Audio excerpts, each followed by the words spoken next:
यहाँ पर देखिए लिखा है द पार्ट ऑफ स्पीच, शब्द भेद, वाक्य में प्रयोग के अनुसार। यानी जो भी हम वाक्य राइट करते हैं, कोई भी वाक्य राइट करते हैं तो वाक्य में प्रयोग के अनुसार शब्दों को भिन्न भिन्न भागों में विभाजित किया जाता है। इन्हें शब्द भेद कहते हैं। शब्द भेद कहते हैं। ये 8 प्रकार के होते हैं। तो यहाँ पर क्या बता रहा है कि वाक्य में प्रयोग के अनुसार शब्दों को भिन्न भिन्न भागों में विभाजित किया जाता है, यानी अलग अलग भागों में विभाजित किया जाता है। कहीं पर नाउन का प्रयोग किया गया है, कहीं प्रोनाउन का प्रयोग किया गया है, कहीं एडजेक्टिव का प्रयोग। तो इस तरीके से 8 ये पार्ट ऑफ स्पीच होते हैं। तो जितने भी सेंटेंसेस हम पढ़ते हैं कहीं ना कहीं कोई ना कोई पार्ट ऑफ स्पीच में पाया जाता है। कभी कभी एक एक वाक्य में 2-2 पार्ट ऑफ स्पीच पाए जाते हैं। तो देखिए पहला जो पार्ट ऑफ स्पीच है वो है नाउन, प्रोनाउन,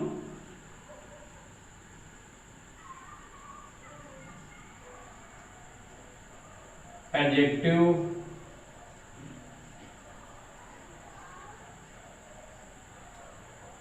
एडवर्ब,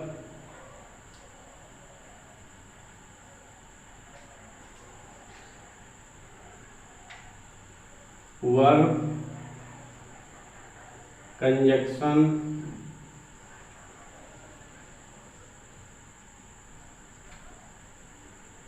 प्रीपोजिशन,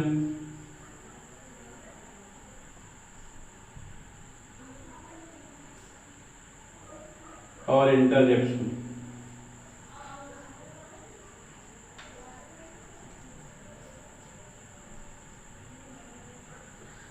वैसे तो काफी बच्चों को बोरिंग लगता है कि कैसे किसमें नाउन किसमें प्रोनाउन क्या कैसे आते हैं। तो इसीलिए इसमें आपको काफी मेहनत करने की जरूरत है और काफी जब आप ध्यान से पढ़ोगे तभी समझ पाओगे। तो इसीलिए नाउन, अब आपको नाउन के बारे में तो क्लास 3rd या 1st से ही जो है टीचर्स पढ़ाने लगते हैं कि noun is the name, person, place, all thing, है ना। Pronoun, adjective, adverb. एक्चुअल में ये इनका जो डिटेल में आपको शुरू में नहीं मिलता है। शुरू की जो क्लासेस होती हैं उसमें थोड़ा थोड़ा दिया होता है, जैसे कि हम एक तरीके से पहचान जाए या समझ जाए कि हाँ नाउन होता है, प्रोनाउन होता है ना। और जैसे जैसे हम हाई क्लास में पढ़ते हैं 9th 10th 12th में, तो वहाँ पर ना उसको डिटेल में भी बताया जाता है। तो यहाँ पर नाउन है, उसके बाद नाउन के आपको काइंड्स बताए जाएंगे, प्रोनाउन की डेफिनेशन, नाउन प्रोनाउन के काइंड्स बताए जाएंगे, फिर एडजेक्टिव है, एडवर्ब है, इनके सबके काइंड्स बताए जाएंगे और इनका यूज बताया जाएगा कि किस तरीके से वाक्य में यूज होते हैं और कैसे हम एक्चुअल में पहचान पाएंगे कि ये इस लाइन में यहाँ पे वर्ब है और यहाँ पे नाउन है, प्रोनाउन है, जो भी वर्ड आते हैं वो होंगे। अब आपको पता है noun, pronoun, adjective, verb, conjunction, preposition, interjection, इनका यूज काफी कॉम्पिटिटिव एग्जाम में भी होता है। जब भी हम कोई भी कंपटीशन पेपर देते हैं इंग्लिश का तो उसमें बहुत इंपॉर्टेंट होता है टॉपिक। तो अब हम डेफिनेशन के थ्रू जो है ये 8 प्रकार के पार्ट ऑफ स्पीच होते हैं। और अब हम नंबर 1 से चलेंगे, नाउन की डेफिनेशन और उसके काइंड्स, फिर प्रोनाउन होगा, फिर एडजेक्टिव होगा, एडवर्ब होगा। देखिए नाउन को हिंदी में कहा जाता है संज्ञा।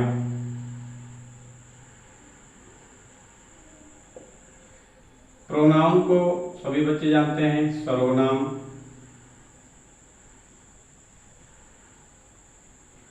एडजेक्टिव को विशेषण।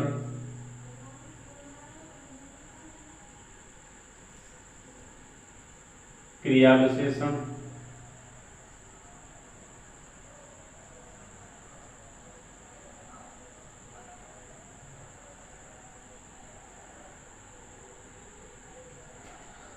इसको क्रिया कहते हैं।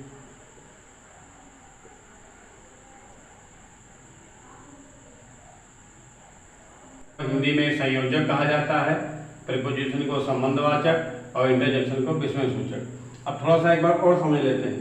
देखिए नाउन, हमारे आसपास जितनी भी चीजें दिखती हैं वो सारी की सारी नाउन होती हैं। जैसे फॉर एग्जांपल हमारे पास एक पेन है यानी कि मार्कर है, तो मार्कर एक वस्तु है। जैसे इसकी डेफिनेशन क्या होती है, नाउन किसी व्यक्ति, वस्तु, स्थान आदि के नाम को नाउन कहा जाता है। है ना। तो किसी वस्तु, व्यक्ति, स्थान के नाम को नाउन कहा जाता है। तो नाउन किसी व्यक्ति का नाम, इन दुनिया में जितने भी व्यक्ति हैं उसमें व्यक्तियों में महल मतलब लड़कियां, लड़के, यानी लगभग सब आ जाते हैं। तो वो सब जिनके नाम होते हैं, ऐसे समझो, यानी जितने दुनिया में लोग हैं जिन सभी के नाम हैं, तो वो नाउन है। ठीक है। उसके बाद में किसी व्यक्ति, वस्तु, वस्तु माने जो स्थिर है अर्थात जो चल नहीं सकती, जो निर्जीव है ना। जैसे ये मार्कर है, टेबल है, बोर्ड है, दीवार है, दूर है, यानी वो सभी चीजें जो एक ही जगह स्थित रहती हैं, स्वयं चल नहीं सकती या उसमें वृद्धि नहीं होती है, ऐसे मानो वो जो सारी वस्तुएं जो निर्जीव होती है। तो वस्तुएं, कोई भी वस्तु हो तो वो नाउन होती है। ठीक है। तो किसी व्यक्ति, वस्तु और स्थान। अब स्थान का जैसे कोई प्रसिद्ध स्थान है या नॉर्मल कोई भी स्थान है, जैसे बाजार भी एक स्थानीय है, मेला भी एक स्थानीय होता है, या हम जैसे मान लो कहीं जा रहे हैं, आगरा एक स्थान है ना। तो इस तरीके से नाउन, किसी स्थान का नाम आ गया तो नाउन हो गया, किसी व्यक्ति का नाम आ गया तो नाउन हो गया, किसी वस्तु का नाम आ गया तो नाउन होता है। उसके बाद में प्रोनाउन में क्या होता है? प्रोनाउन संज्ञा, यानी कि प्रोनाउन जो होता है वो नाउन के स्थान पर काम करता है। जैसे मान लो कि आप घर में हैं, कोई व्यक्ति आया है, अब आपको नाम तो नहीं उसका पता है, और वो दूर पे जो है आवाज लगाता है। अब जब आप नहीं निकलते हैं एक्चुअल में या सुन नहीं पाते हैं तो चला जाता है। तो बाद में आप कहते हो कि वह जा रहा है, या पापा पूछते कौन, तो वो जा रहा है ना, वह जा रहा है, वह। यानी कि जब आपको नाम नहीं पता है किसी का और वहां पर कुछ जिस शब्द का प्रयोग कर रहे हो वही होता है सर्वनाम। नाउन के स्थान पर बोले जाने वाले शब्दों को क्या कहा जाता है? सर्वनाम, यानी कि प्रोनाउन। जैसे एक लड़की जा रही है तो एक व्यक्ति तो जानता है कि सीता जा रही है, लेकिन दूसरा व्यक्ति नहीं जानता, तो क्या कहेगा? वह जा रही है। लेकिन जो नाम जानता हो क्या कहेगा कि सीता जा रही है। दूसरा व्यक्ति नाम नहीं जानता है तो कहेगा वह जा रही है। तो वह जो है वर्ड क्या है? प्रोनाउन है। एडजेक्टिव क्या करता है? इन दोनों की विशेषता बताता है। एडजेक्टिव का काम ही है विशेषण, यानी किसी वस्तु, व्यक्ति, स्थान आदि की विशेषता बताना, यानी उसको स्पेशल दिखाना विशेषण होता है। एडवर्ब होता है क्रिया विशेषण, जो क्रिया की विशेषता बताती है। क्रिया से स्पष्ट, क्रिया विशेषण यानी वर्ब की जो विशेषता बताए उसे क्रिया विशेषण कहा जाता है। वर्ब यानी जो क्रिया होती है, जो भी सर हम जैसे उसमें 10th में पढ़ते थे क्रिया की फर्स्ट फॉर्म, सेकेंड फॉर्म, है ना। तो उस तरीके से वर्ब जो होती है वाक्य में इसका महत्व होता है। इसके बिना किसी भी वाक्य का हम निर्माण नहीं कर सकते। कंजक्शन, ये संयोजक का काम करता है। संयोजक का मतलब क्या होता है? संयोजन मतलब दो चीजें संयोजन करना, यानी कंजक्शन यानी कनेक्ट, जोड़ना। जैसे एक इधर से और एक इधर से, जैसे डायरेक्ट इंडायरेक्ट में पढ़ते हैं तो वहां पर कंजक्शन का जो होता है दैट है, इफ है ना, ये सारी चीजें। प्रीपोजिशन क्या मतलब है? संबंधवाचक। संबंधवाचक का मतलब दो वाक्यों को आपस में या दो पार्ट ऑफ स्पीच को आपस में संबंध करना, यानी प्रीपोजिशन के अकॉर्डिंग किसी वर्ड को जोड़ना। इंटरजेक्शन विस्मयासूचक शब्द होते हैं। ये वाक्य में जो है हृदय से निकलने वाले अचानक से वर्ड, जैसे हुर्रा, इस तरीके से कई प्रकार के वर्ड होते हैं। तो यहाँ पर हम लोग ये सीखे 8 प्रकार के जो है पार्ट ऑफ स्पीच के बारे में हमने सीखा है। अब हम पॉइंट टू पॉइंट जो है लिखवाएंगे, तो यहाँ तक राइट कर लेंगे।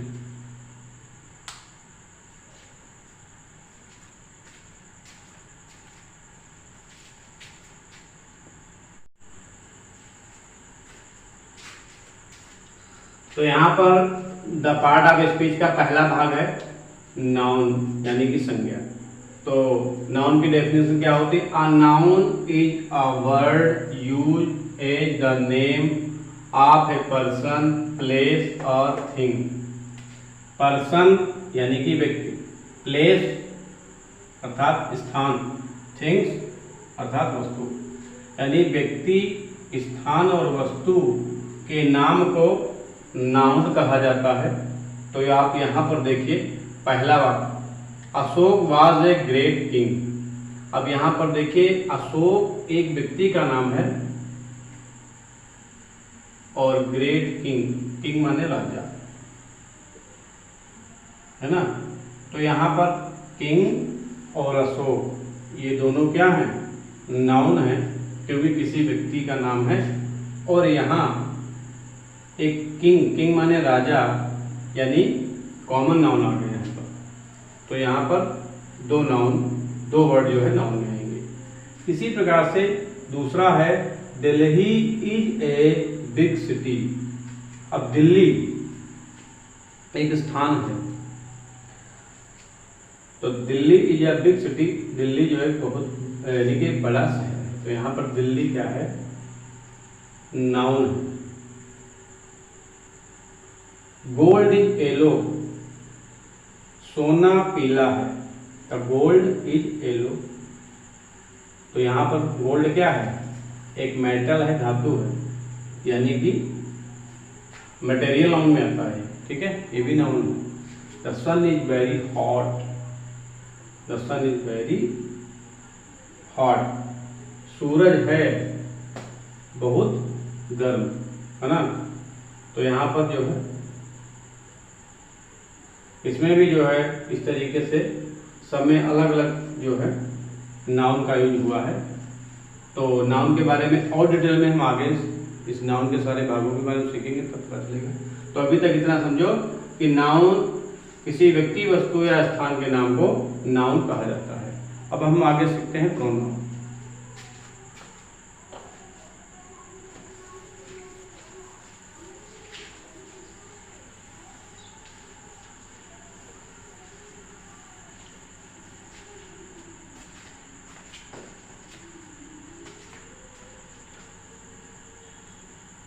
प्रोनाउन अर्थात सर्वनाम, सर्वनाम।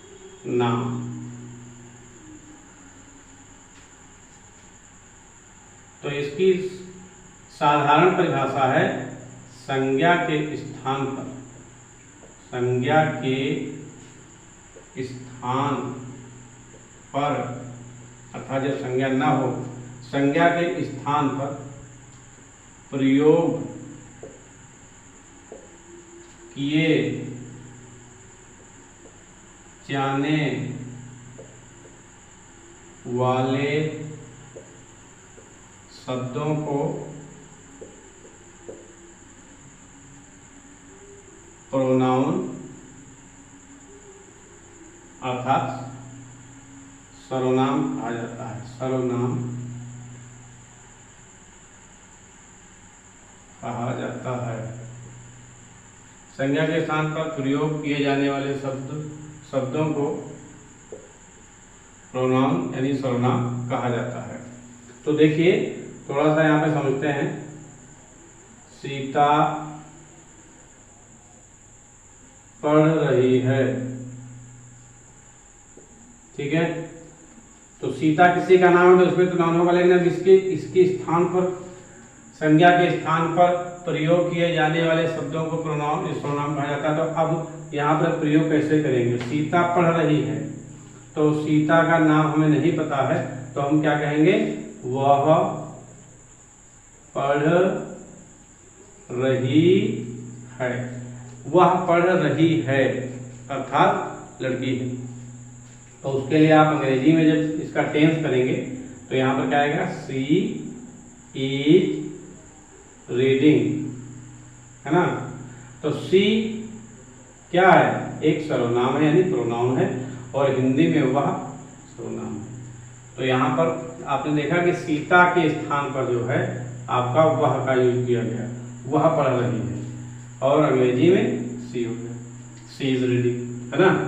तो इस तरीके से संज्ञा के पार्ट ऑफ स्पीच का तीसरा भाग एडजेक्टिव,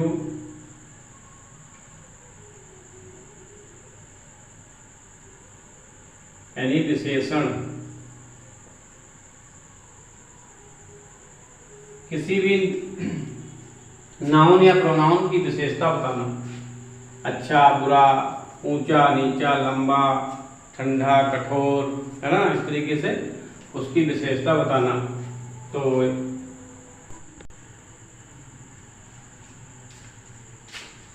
एडजेक्टिव यानी विशेषण किसी संज्ञा तथा सर्वनाम की विशेषता बताने वाले शब्दों को विशेषण कहते हैं। तो कोई भी संज्ञा हो या सर्वनाम हो, जैसे फॉर एग्जाम्पल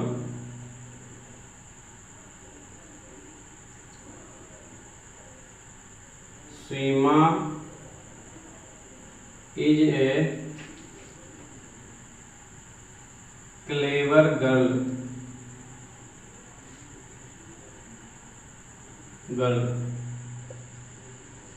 दूसरा राजेश इज फैट, तीसरा ही डॉक्टर,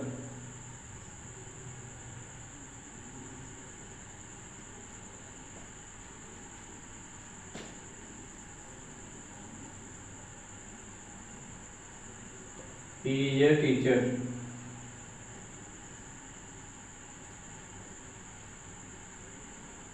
अब यहाँ पर देखिए तीनों में अंतर क्या है। यहाँ पर लिखा सीमा इज ए क्लेवर गर्ल, यानी सीमा एक लड़की है कैसी, क्लेवर यानी कि चतुर। तो उसमें एक विशेष बात है चतुराई की, है ना, तो चतुर है तो क्या हो गई, उसकी विशेषता हो गई।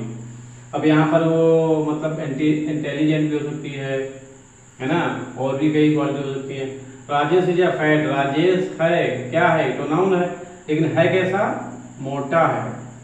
राजेश नाउन, पर राजेश है कैसा, उसकी विशेषता क्या है, वो मोटा है, यानी वो फैटी है, फैट है ना, यानी मोटा है। तो ये फैट जो है ये उसका क्या हो गया, एडजेक्टिव हो गया, यानी कि उसकी विशेषता हो गई। ही इज अ टीचर, वह है, पर है क्या, एक टीचर है, तो उसकी विशेषता है कि वो अध्यापक है। तो इस तरीके से एडजेक्टिव नाउन की विशेषता को प्रकट करता है, याद रखो।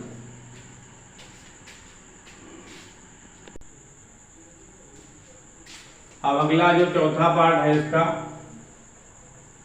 वो है वर्ब।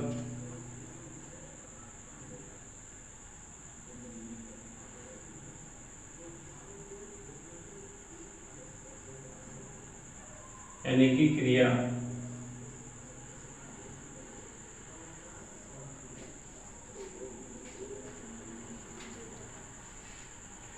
किसी वस्तु, व्यक्ति, स्थान आदि के विषय में बताने के लिए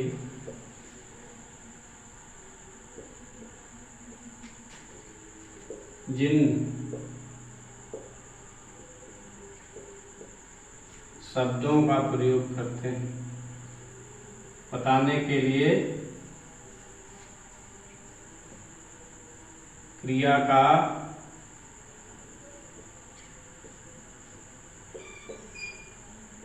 प्रयोग किया जाता है।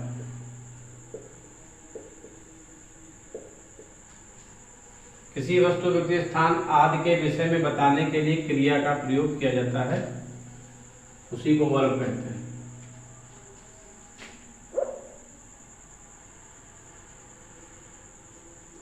जैसे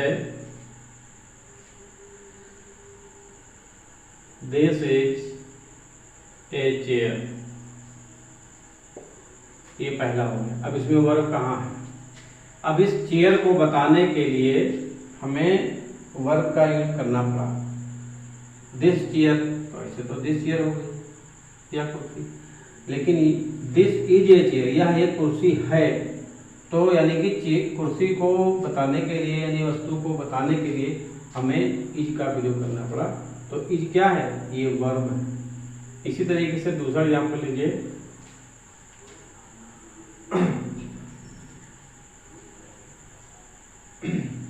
राजेश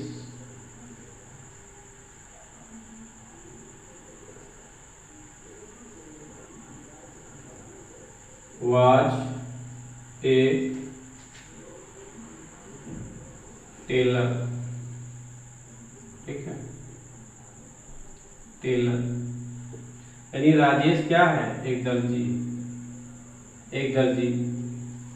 अब क्लियर नहीं हो रहा तो बताने के लिए हमें क्या यूज करना पड़ रहा है, वाज। तो वाज क्या है, क्रिया है। तो राजेश वाज ए टीचर यानी राजेश एक अध्यापक था। तो अब क्लियर होता है कि यहाँ पर है। इस तरीके से और भी फॉर्म होती है, जैसे ही रन्स मॉर्निंग, ठीक। ही माने वह, रन माने दौड़ता है, मॉर्निंग माने सुबह, वह सुबह दौड़ता है। तो रन क्या है, वर्ब।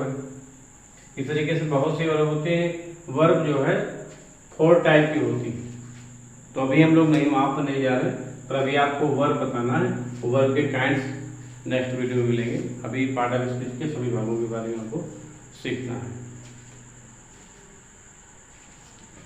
देखिए एडवर्ब, एडवर्ब क्रिया विशेषण होता है। एडवर्ब मतलब किसी जो है वह शब्द जो वर्ब एडजेक्टिव तथा वाक्य में प्रयुक्त अन्य एडवर्ब की विशेषता प्रकट करता है। यानी कि जैसे कभी कभी एक वाक्य में 2 एडवर्ब होती हैं, तो उसकी विशेषता बताने के लिए एडवर्ब का प्रयोग होता है, और क्रिया की भी विशेषता बताता है। तो देखिए एग्जांपल में, ही वर्केड द सम क्विकली। अब यहाँ पर देखो जो क्विकली है, क्विकली क्या है, ये यहाँ पर है एडवर्ब, क्विकली एडवर्ब है। ये किसको मॉडिफाई कर रहा है, वर्केड को। वर्केड क्या है, वर्ब है। वर्ब मानी क्रिया यानी मुख्य क्रिया। जैसे 10th में पढ़ते थे मुख्य क्रिया की प्रथम अवस्था, द्वितीय अवस्था, है ना, ऐसे ही। तो यहाँ पर जो क्विकली एडवर्ब है जो वर्केड को यानी कि वर्ब को मॉडिफाई करती है, यानी उसकी विशेषता यहाँ पर दिखा रही है। इसी प्रकार से यहाँ पर जो है this flower is very beautiful. तो यहाँ पर जो यहाँ पर देखिए वेरी जो है ब्यूटीफुल को मॉडिफाई करता है। फ्लावर कैसा सुंदर है, लेकिन कितना सुंदर है, बहुत सुंदर है। तो ब्यूटीफुल को जो है वेरी इसकी क्या है, ये विशेषता। तो ये इसको जो है मॉडिफाई करता है। तो दोनों वाक्य में आप सबको समझ आ गया होगा कि किस तरीके से वर्ब को मॉडिफाई किया जाता है या वर्ब को मॉडिफाई करता हुआ दिखाया जाता है।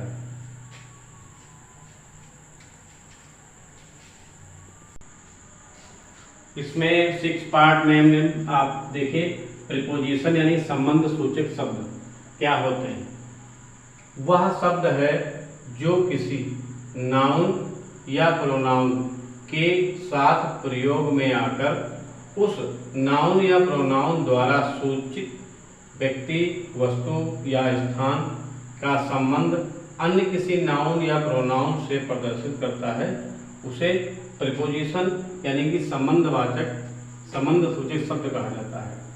तो यहाँ पर यानी कि जैसे एक नाउन है और दूसरे नाउन से उसका जो संबंध बताया जाएगा, या एक प्रोनाउन है दूसरा प्रोनाउन है, उन दोनों के बीच का जो संबंध है वो होता है प्रीपोजिशन। जैसे there is a parrot in the garden. यहाँ पर क्या है, there is a parrot in the garden यानी बगीचे में एक तोता है, बगीचे में एक तोता है। तो यहाँ पर देखिए इन जो है वर्ड यहाँ पर जो है ये प्रीपोजिशन। अब गार्डन भी नाउन है और पैरट भी नाउन, दोनों नाउन, पैरट भी नाउन है और गार्डन भी नाउन है। गार्डन यानी प्लेस है, पैरट भी नाम है, इसका मतलब ये नाउन हो गया, जाहिर सी बात है। तो इस नाउन को और इस नाउन, दोनों नाउन का आपस में क्या बताया गया, एक संबंध यानी कि प्रीपोजिशन। तो दोनों के संबंध को प्रदर्शित करने के लिए यहाँ पर जिस वर्ड का यूज हुआ है उसे प्रीपोजिशन कहते हैं, जो इन है, ठीक, इनका यूज हुआ यहाँ पर दोनों नाउन के संबंध को बताने के लिए। Next, the girl is fond of song. अब यहाँ पर लड़की, इज माने है, फॉन्ड का मतलब शौकीन, ऑफ सॉन्ग यानी गीत, यानी कि गीत है ना, गाने की शौकीन है। तो यहाँ पर फॉन्ड और सॉन्ग इन दोनों का जो है एक संबंध है। और इधर अब यहाँ पर लड़की है, गर्ल है, ये भी नाउन है। ये कौन सा नाउन होगा? कॉमन नाउन है ना। गर्ल्स मतलब बहुत सा, गर्ल में सारी गर्ल्स आ जाती हैं। तो फाउंड ऑफ सॉन्ग, तो यहाँ पर ऑफ का प्रयोग जो हुआ है ये हुआ है प्रीपोजिशन के रूप में। ठीक है, तो इस तरीके से हर एक अलग अलग पार्ट का यूज इस तरीके से वाक्यों में होता है। इसलिए इसमें लिखा था कि भिन्न भिन्न प्रयोग होते हैं इसके अलग अलग भागों में। तो इस तरीके से आपको राइट कर लेना।